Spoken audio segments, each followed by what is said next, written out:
Hello, I'm Chef Armstrong, and I'm here to explain how to temper chocolate using the tabling method of tempering.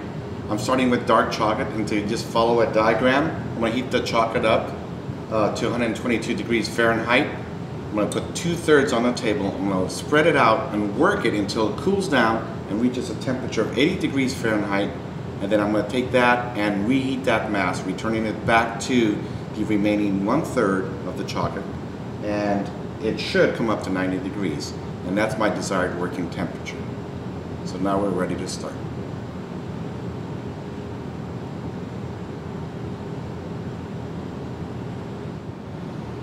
In order to temper chocolate, you need various tools: a spackle knife that you could purchase at the local hardware store, an offset spatula, a large one, a digital thermometer, and of course later on when you test the chocolate, you want to get a strip of paper or a plastic spoon to test it to see if it's done.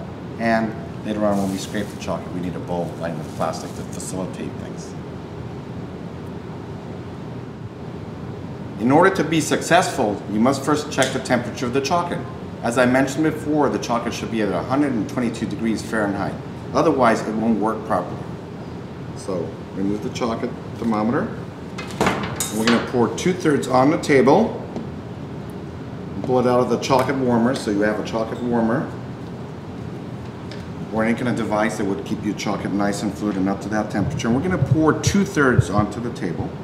Now, if your chocolate's very warm, warmer than 122, you might want to go ahead and pour 3/4 on the table. So it depends on to what extent you heat the chocolate over. Spread it out, and now we're going to work that chocolate. Spread it evenly. Marble works pretty well. Granite is acceptable, but marble does work the best.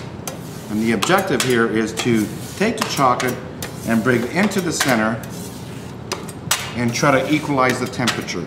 So this does take a period of time, and the objective is to cool it down, as I mentioned on the diagram.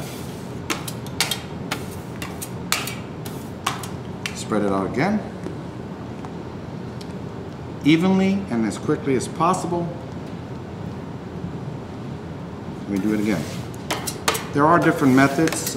Chefs use different techniques to start from the outside, but as long as you equalize the temperature of the chocolate and you cool it down. Basically what's happening here is we're creating crystal formations within the cocoa butter. Cocoa butter is the primary fat within the chocolate, and that's our major focus. So we need to establish the proper crystal formation through the manipulation of the cocoa butter. So as you can tell, it does require some time to do this. So I'm spreading out using this method just to expose it further to expedite the cooling.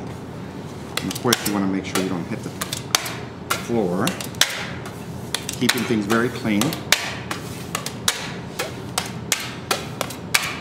You might have to repeat this motion numerous times just to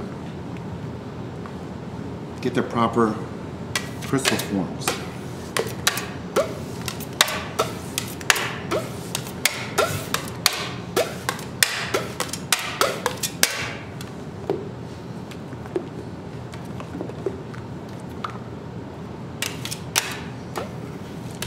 Your room temperature is also important. If your room is too warm, this method will not work because your marble table is, or whatever surface is too warm. So again, it does require some time. So I'm checking the thickness. It still is too fluid. Spread it out again, okay?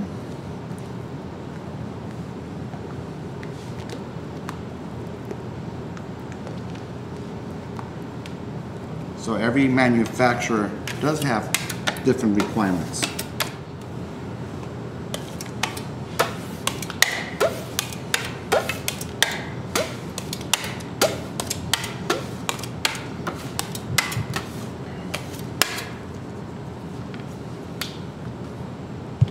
Okay, now the chocolate is getting thicker.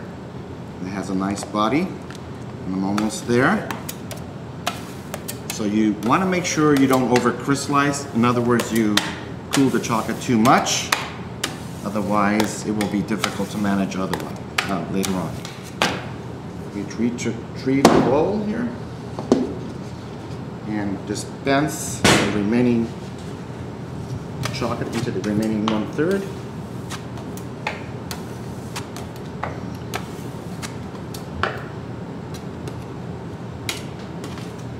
Quickly.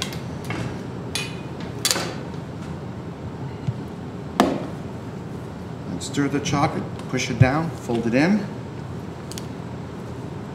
We call this mass that we just created on the table seed. And this seed contains very minute or microscopic crystals, proper crystals, what we call beta crystals. And the beta crystals is what causes the chocolate to have a very nice sheen, solidify properly within 3 minutes or so, and to give it the proper textural qualities that we desire with chocolate. So after doing this, the next objective is to test the temperature and to check it. It looks good. So I'm looking for 90 degrees. Now that the chocolate's tempered and we have it at the right working temperature of 90 degrees, we're checking for fluidity to make sure that the chocolate has a good viscosity that will be important for candy making and chocolate work, fine chocolate work. Also, I'm looking for lumps, and I see that there are no lumps, which will hinder our production. So we're going to put it back into this warmer, and I have lowered the temperature of the warmer to maintain it. Now that the chocolate's been tempered, we're going to insert a sheet of paper and wipe it clean. We have to wait 3 minutes until this chocolate sets up. After 3 minutes, this is how the chocolate should look. Shiny, no streaks, and it should have set within 3 minutes, which it did.